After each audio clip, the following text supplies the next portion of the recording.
Il y a quelques malfoutus. Après avoir côtoyé les faux pasteurs, les religieux, ils ont passé tout leur temps à se faire duper par ces religieux ou ces faux pasteurs-là. Ces malfoutus débarquent sur les réseaux sociaux et disent que la Bible n'est pas la parole de Dieu. La Bible se contredit. C'est normal que vous pensiez ainsi. La preuve, vous êtes resté longtemps avec ces faux pasteurs. Vous les avez crus. Vous avez travaillé avec eux. Ils vous ont donné des tâches.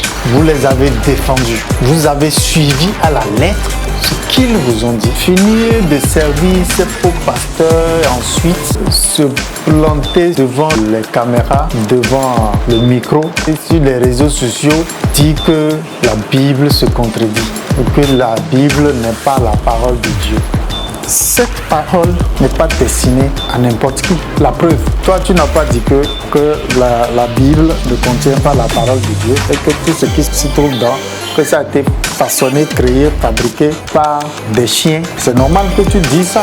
Si vous avez vendu vos âmes au diable, vos parents ont vendu leur âme au diable et que vous devez venir poursuivre dans leur voie, ça fait votre problème.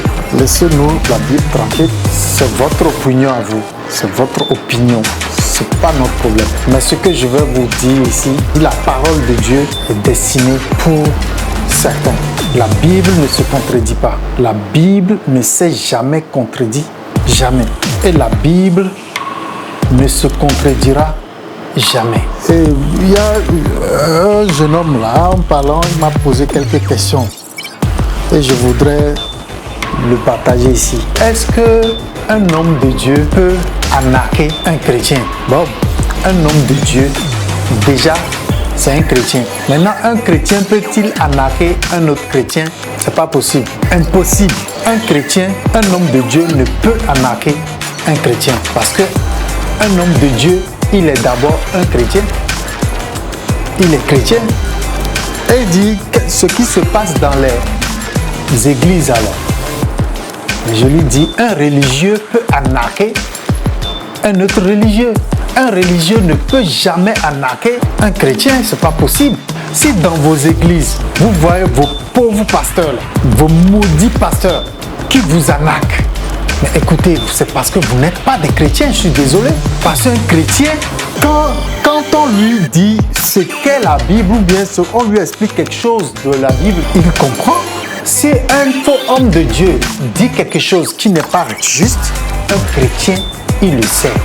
Ces bouilloules qui restent là dans ces églises et se font arnaquer, ils sont pareils que le pasteur là en question.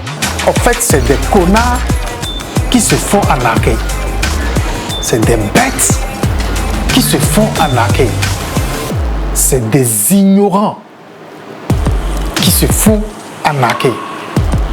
Un ignorant se fait arnaquer. Pourquoi je dis un ignorant? La parole se révèle. Un chrétien, c'est qu'il est un petit Christ. Nul ne peut bernir un chrétien. Nul.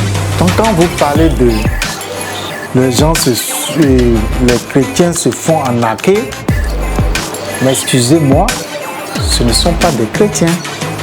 Eux, c'est des adeptes de ce pasteur. Ils vont juste faire des lèche-bottes à ce pasteur qui les arnaque, qui baise leurs femmes. C'est n'importe quoi dans vos églises là-bas. C'est n'importe quoi. Vous dites que ces ignorants-là sont des chrétiens.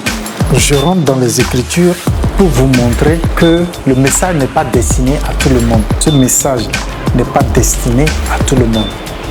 Et Jésus l'a dit dans Jean 10, verset 24. Les Juifs l'entourèrent et lui dirent: jusqu'à quand tiendras-tu notre esprit en suspens?